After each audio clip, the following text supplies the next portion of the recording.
Hello everyone. I got this idea from someone to make a series of videos to introduce the characters from the Andronicus transmissions. And so since it's called the Andronicus transmissions, it made sense to begin with. Who is Andronicus?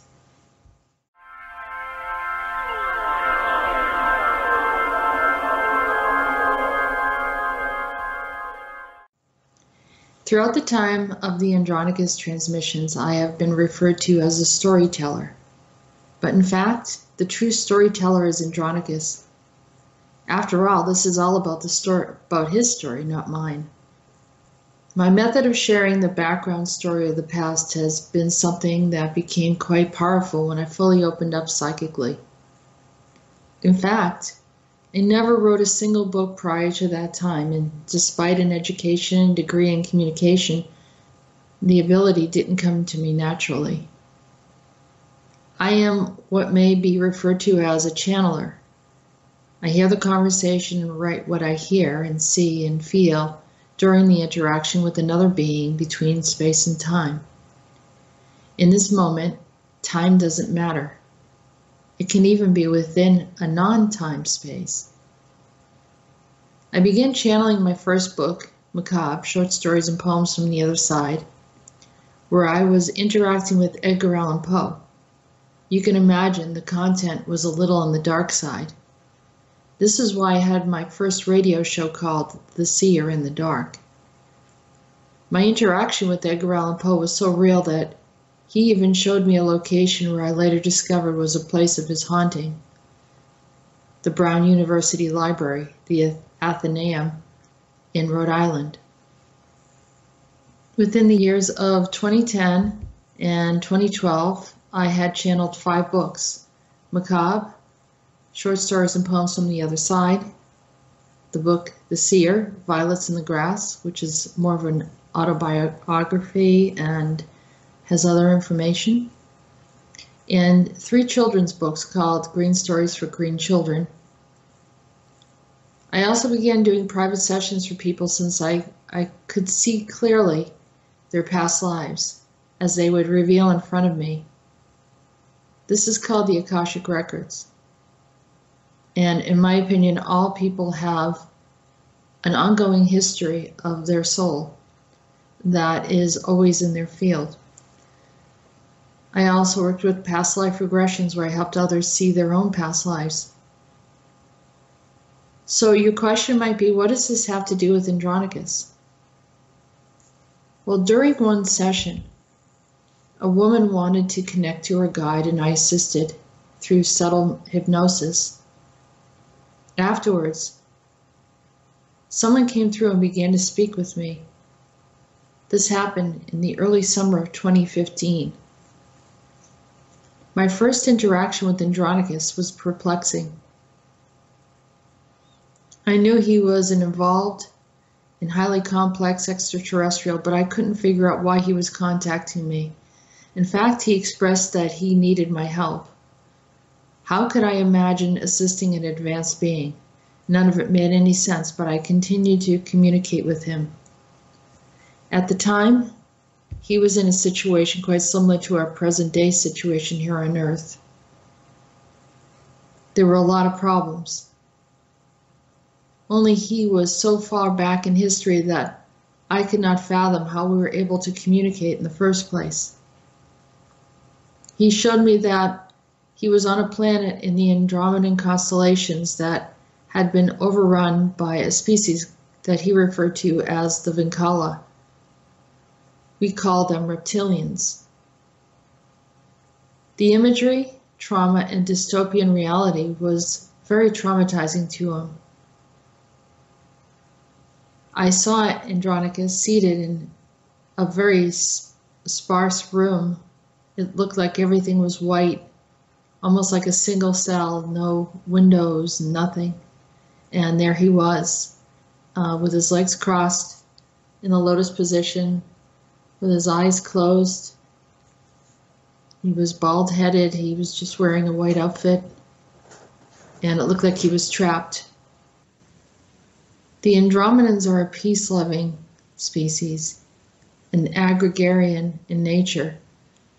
They lived very simply, and it reminded me of how our early tribes worked together. Don't get me wrong, their simple society was light years beyond us technologically. However, they still had many of the traits and may have, very likely, have impacted cultures in humanity early on. Andronicus is real, very down to earth, and unfettered by facades and false perceptions of perfection. He would allow us to see his downfalls, his weaknesses, and show how it was a way to learn. He expressed that all ancient beings had gone through many similar processes as we have. Some societies proclaim a higher spiritual image. This was not the way of the Andromedans. They would sit with us rather than above us.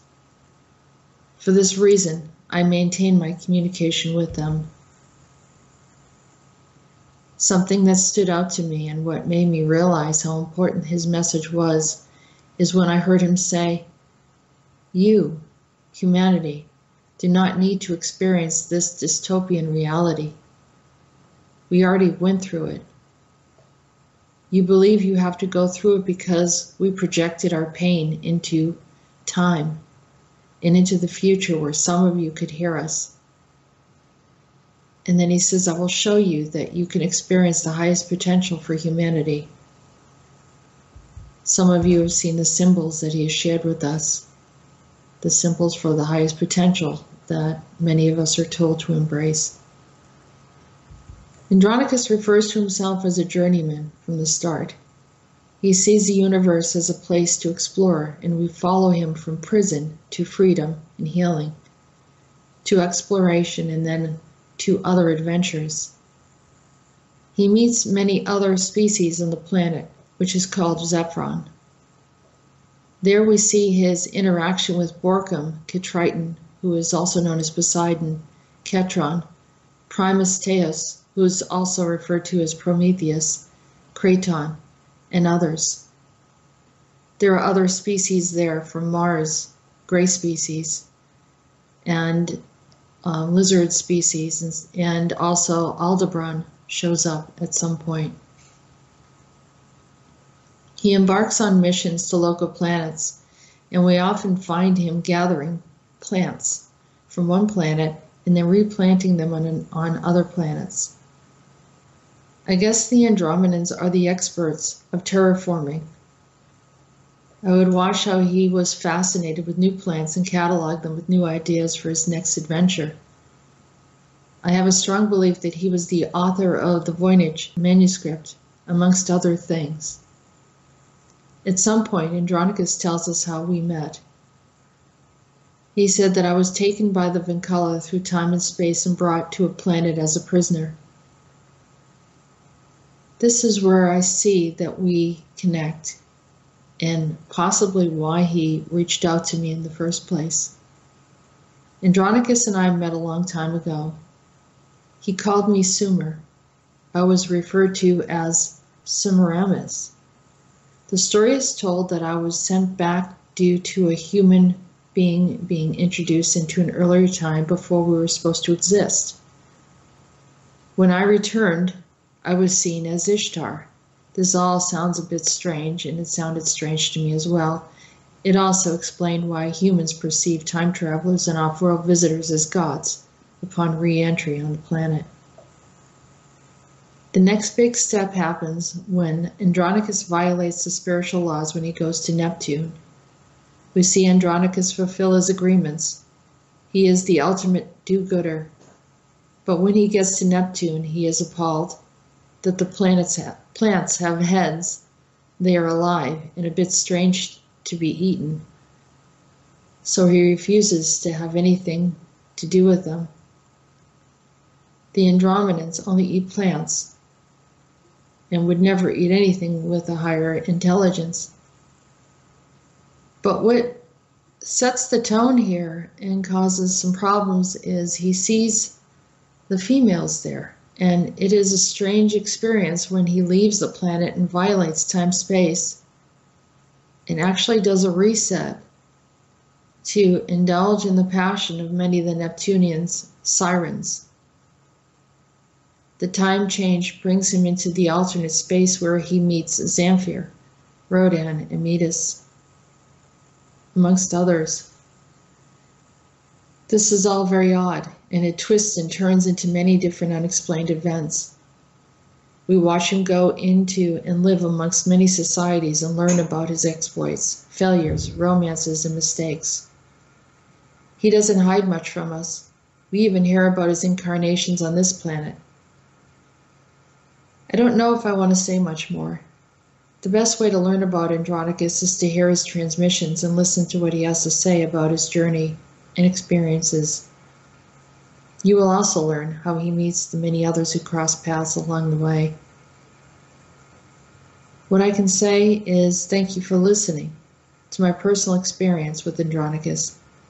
I wanted to share his wisdom with all of you.